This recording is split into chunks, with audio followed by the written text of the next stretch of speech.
মনে করা যাক 30 ml জলে একটি মাত্র অনুবটিকা প্রয়োগ করেছেন, করে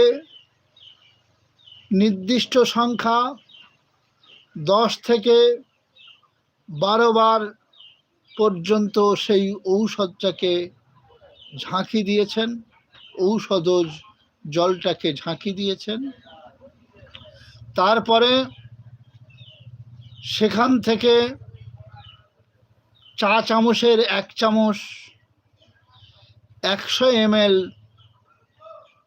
জলে মিশ্রিত করেছেন।